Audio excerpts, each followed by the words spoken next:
Hey there, I'm Isabel from the Residential Assisted Living Academy, and I am so happy that you are here watching this video on YouTube where I'm going to share with you the 5 keys to success in residential assisted living, as well as the biggest myths and misconceptions.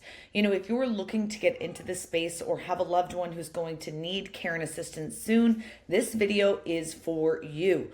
I've been in this space for the last 10 years, not only owning and operating my own homes, but also showing others how to do this. Thousands of others across the country, I share with them on a daily basis how to do this. So if you are looking to get into this business, you're in the right space. And I want to really touch on all 5 keys to success. Location is number 1, but your business is nothing without the team. So we've got to cover that too. Your clientele, how to get them, how, they're paying for everything, how we can best support them, you getting paid, and then creating those systems. All of that is going to be covered in our video today, as well as the biggest myths and misconceptions. There are a lot of things in this industry that people think are going to happen or think are a reality, and they're simply just not. So we're going to talk about working in the home yourself, liability, finding good employees, medical experience, HOAs, and how seniors even afford this. But let's jump into that first key to success, because I want to give you actionable items right now for you getting started in residential assisted living. The number 1 thing that you are looking for is location. It is real estate at the end of the day, and location is everything. This is not if you build it, they will come. You have to make sure that the density, demand, and demographics are there. What I mean by that is you are looking for an area where the majority population is 50 to 70 years old, making 2 times the median income, homeowners, college grads. That demographic search leads you to the right area, not to the senior, but to the senior's adult child, because they are the ones making the decision at this timeline, at this point, right? They're choosing where mom or dad goes, and they do not want to drive 45 minutes outside of town just because it's cheaper. They want to drive 5 minutes on the way home from work because they want to go visit as often as they can. So demographics are key. And when you have the right demographics, then you will be able to determine, is the demand there? How many care homes already exist, or is there a massive need? Currently, we are 1.3 million beds short with assisted living in our country today. And with the coming silver tsunami of seniors, the opportunity has never been better. When we talk about the 5 levels of assisted living, you probably don't want to do a level 1 or a level 2 home. The average cost of care in our country today is $5,350 per month per resident.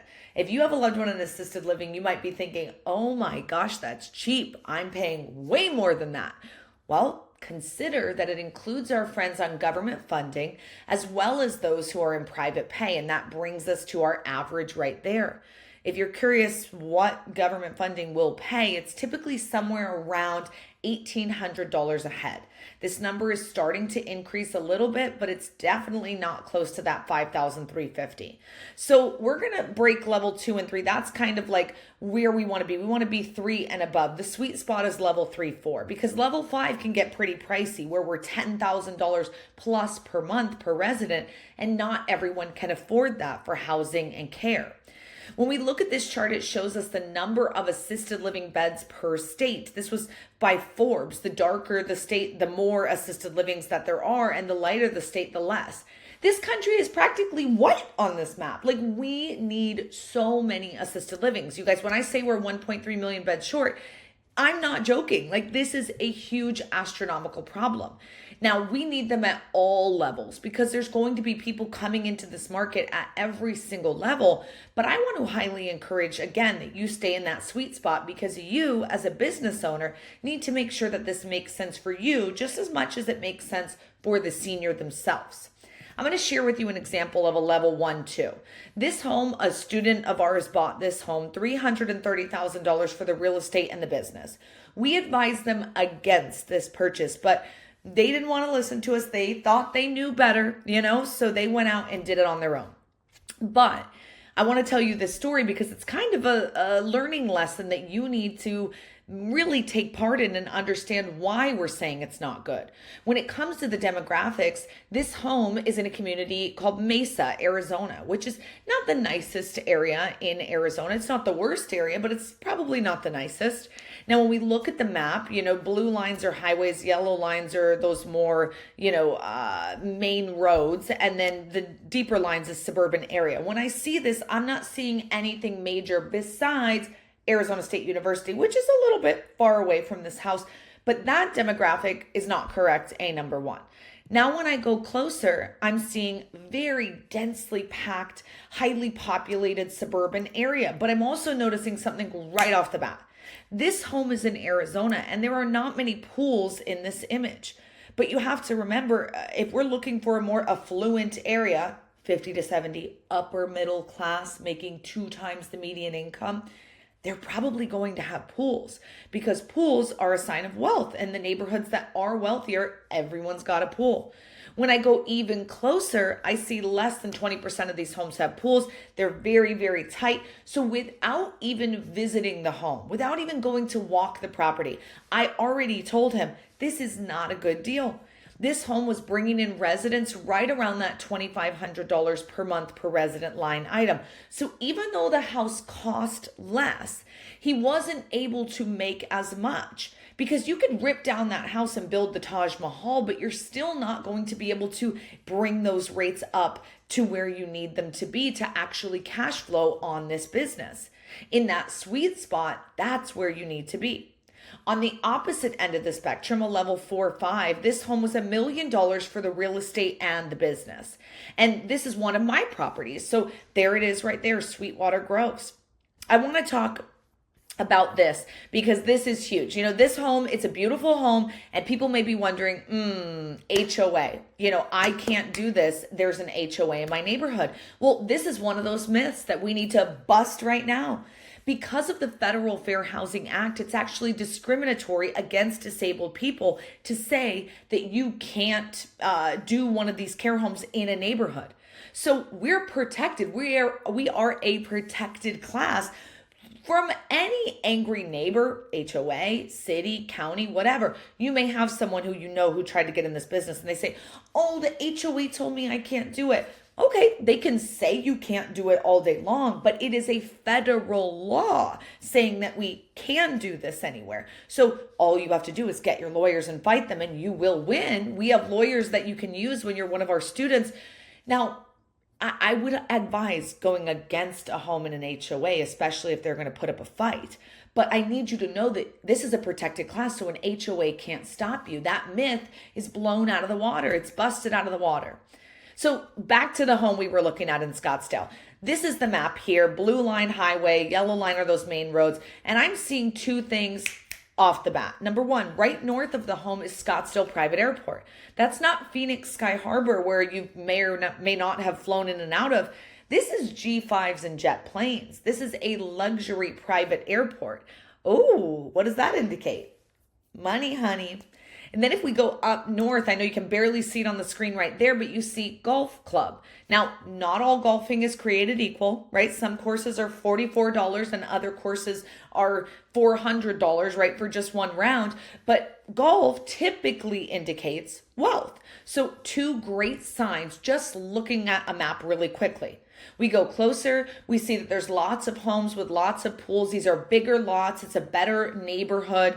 And this is right next to a school, meaning it's on a busy road. So we've got more eyes coming by, more eyes viewing the property. Bingo, bango, boongo. This is an amazing, amazing property for RAL. Now, this home, even though it cost $1 million, we say it's a level 4, level 5 because it's bringing in rates of about between $6,500 all the way up to $9,500. You see, everyone in the home is not going to be paying the same. They're paying different rates based on how much care they need and what bedroom, bathroom situation and setup that they have. Some of our amazing students, Paulette and Norman, they said RAL Academy provides an atmosphere whereby participants can connect with like-minded people during and after the training who support each other's success. They opened a care home out in Florida, and I could not be more proud of them. Number two, the second key to success is your team. In many other forms of real estate, you can be it. You can DIY till the day you DIE. You can literally do it all on your own. But in residential assisted living, you cannot do that. You are not it. You have to build that team so you can repeat and scale. I show people how to work on, not in their business. And I often ask people, what's the most important part about this? Is it the business? Is it the residents? Is it the staff? To be honest with you, all three of those are important. Hence the three-legged stool right there, right? You kick one leg out and the stool topples over. If we don't have the residents, we don't have a business, right? Because the residents are who we're serving. We need them in the home, and that's where we're getting the income for the business. The staff, if we don't have staff, we also don't have a business, because you're not going to be there wiping bums and buying groceries and running it all yourself. You have to have the staff in place. And so that's why we say it's a key to success, building that team. But also the business is equally as important, because you can't pay your caregivers. You can't buy quality, clean, fresh food for your seniors if you don't have a well-running business, and you can't pay yourself. And listen, to give money and to donate and be a blessing to others, you have to have money. So owning a business and running it well is of the utmost importance. All three of these are highly important for your success in this industry.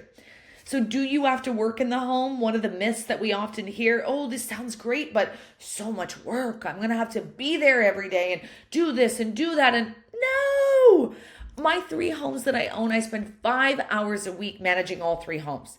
Work on, not in the business. This is how you can become hands-off, hiring the licensed appropriate staff. And when you hire them, you don't have to go there. You don't have to be involved in the day-to-day. Who are you hiring? You're hiring an administrator, a licensed administrator, not a nurse or a doctor, a licensed administrator licensed through your state.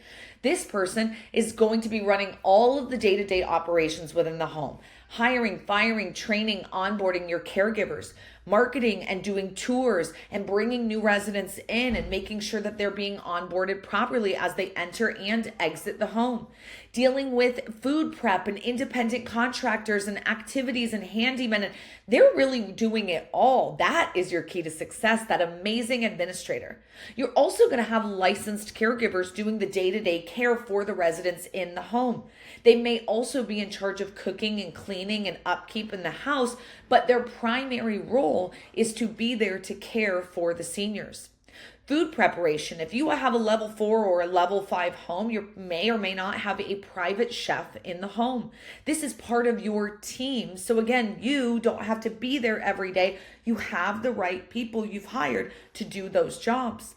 Independent contractors, you may have a hairdresser who comes by, pet therapy, senior yoga, music therapy, all sorts of different activities coordinators who are coming through to give activities and fun to the residents.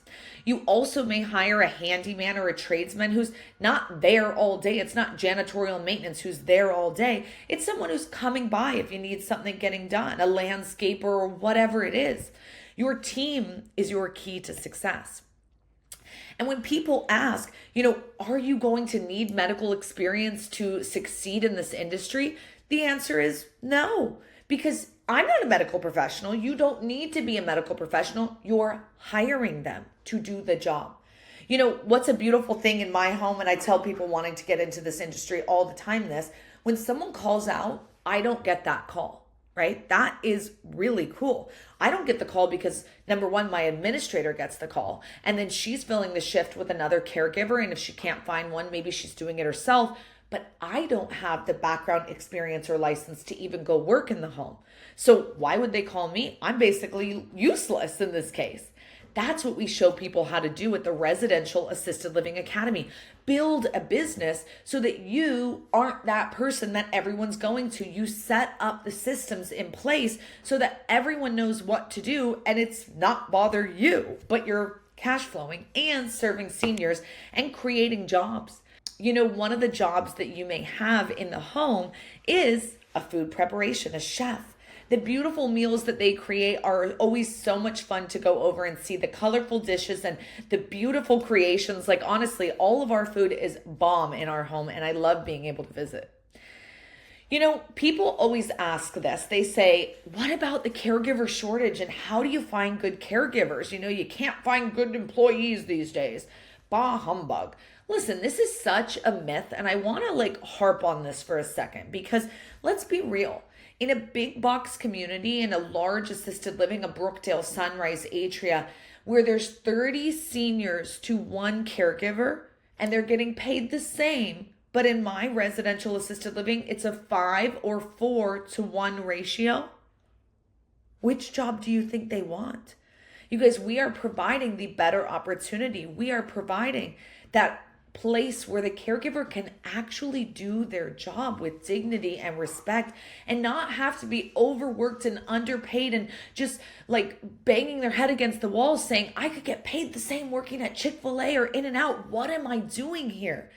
Instead, we give them that beautiful opportunity to actually care for the seniors, to actually love on the seniors, to be with them, know them by name, know their story, know their heart, not call them by a room number that you often see in those large facilities. That's sick. That's wrong. Our country doesn't care about seniors the way that it should. And it ticks me off, you guys.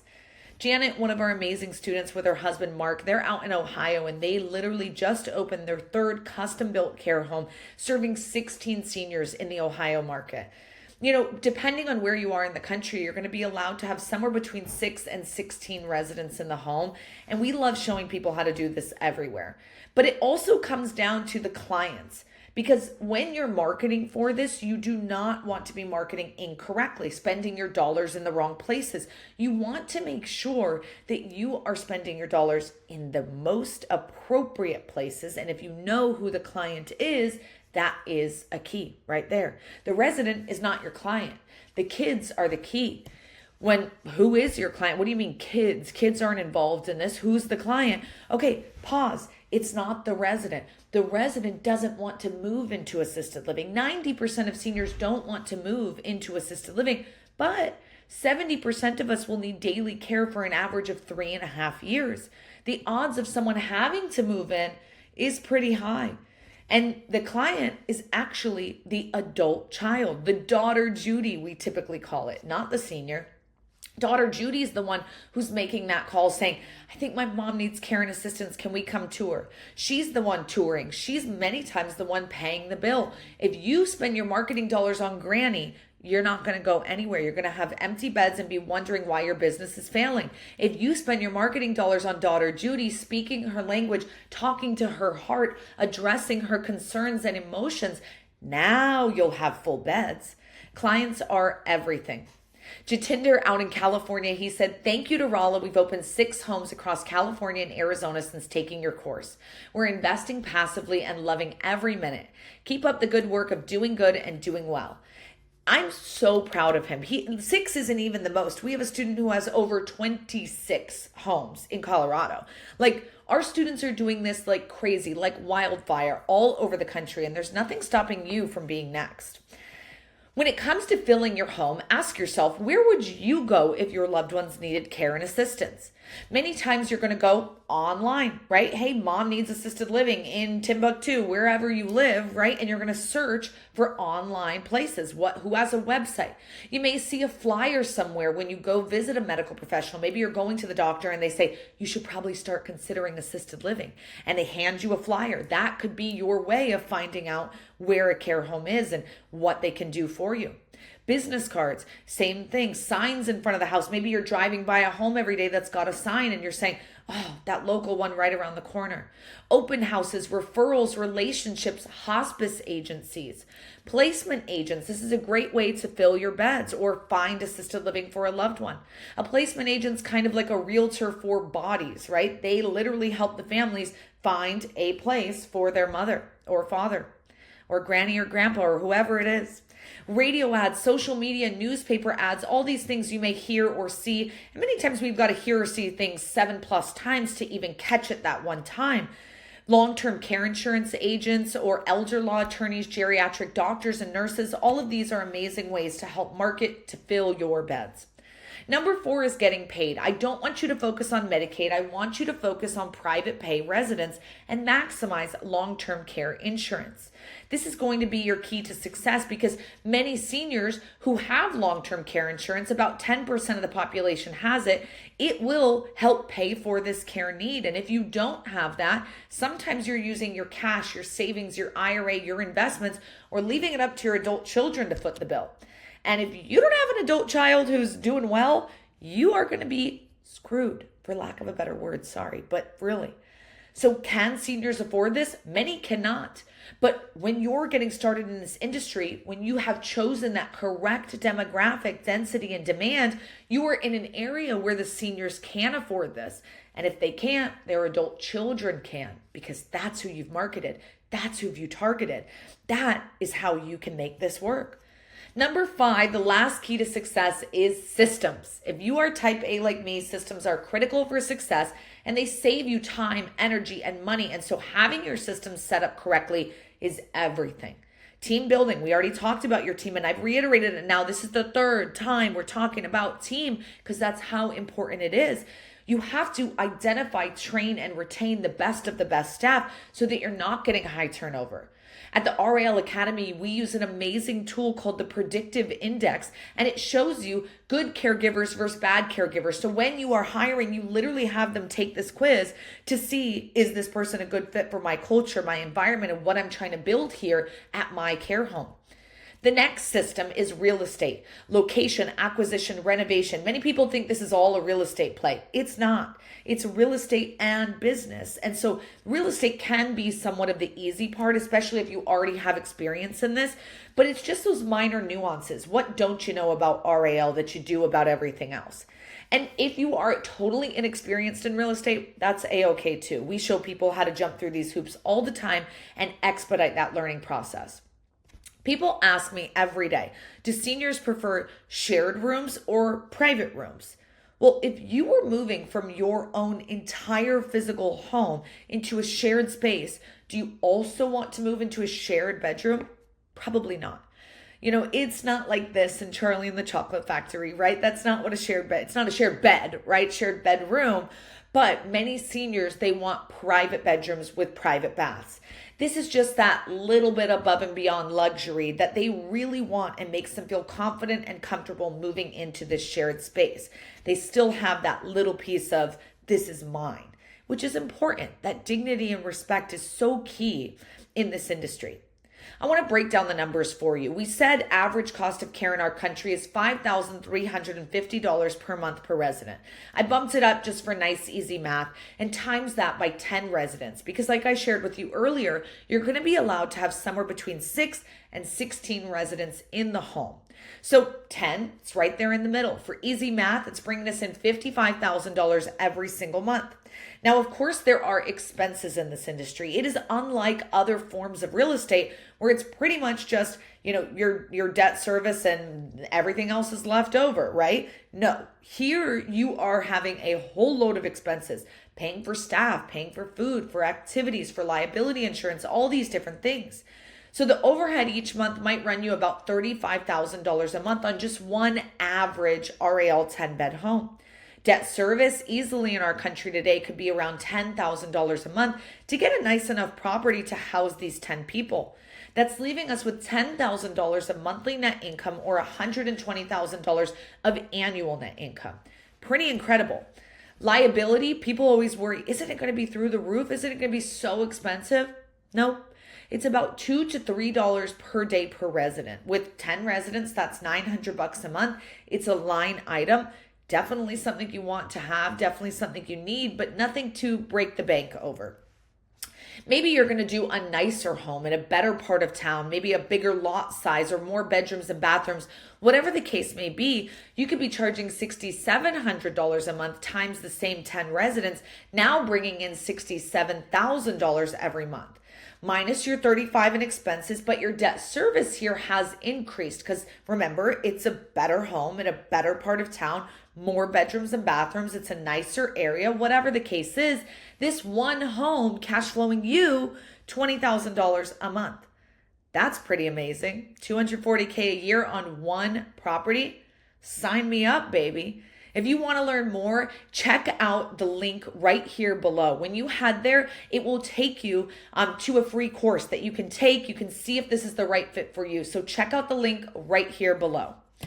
Maybe you want to do a luxury home, or you live in an area like New Jersey, Georgia, Ohio, Texas, where you're allowed to have 15 or 16 residents in the home.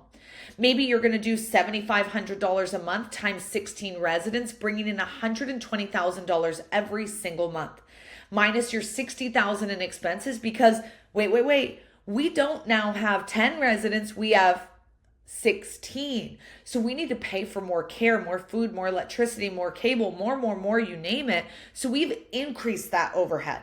Also, it's luxury, right? If they want lobster and cheesecake every night, they get it. Okay, now $20,000 in debt service, mortgage, or rent right here. To house 16 residents, it's going to cost us a pretty penny. There's 4 ways you can get started in this, and I've got other videos on that here on YouTube, so feel free to check those out. But the debt service, $20,000, that will pretty much cover your bases, leaving you with $40,000 of monthly net income, or $480,000 every single year. Y'all, I know people who make $40,000 a year, and I also have students who make $40,000 a month on one care home. What's the difference? It's between your 2 ears. There's nothing stopping you from being the next one to start cash flowing just like this. I'm serious. Check out that link. I want to chat with you and get started and help you on your journey. I want to wrap up with those systems that are critical for your success. Some of you are thinking, hey, this sounds amazing, but what about all the documents that we need to get licensed?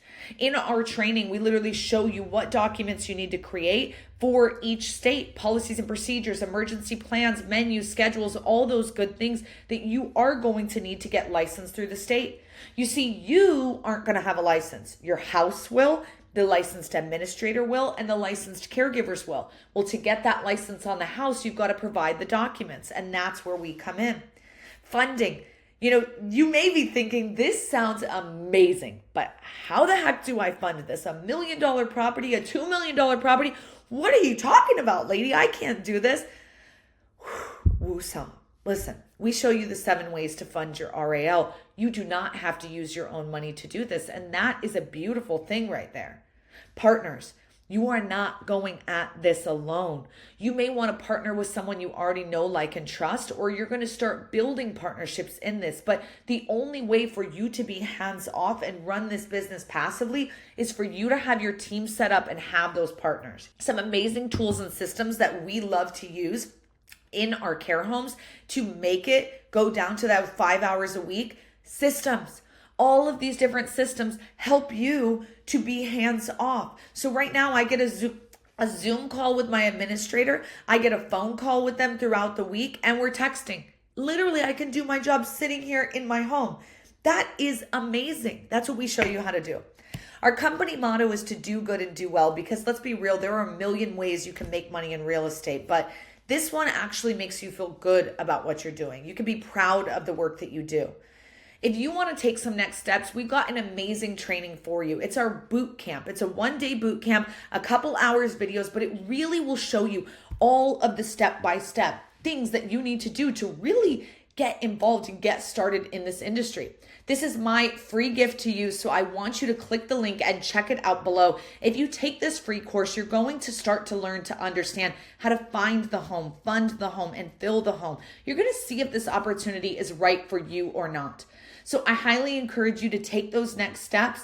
And if you need anything, always make sure you subscribe to this channel. We're dropping new videos all the time, and we have a lot of fun with it. So leave us a comment and let us know if you enjoyed. See you next time.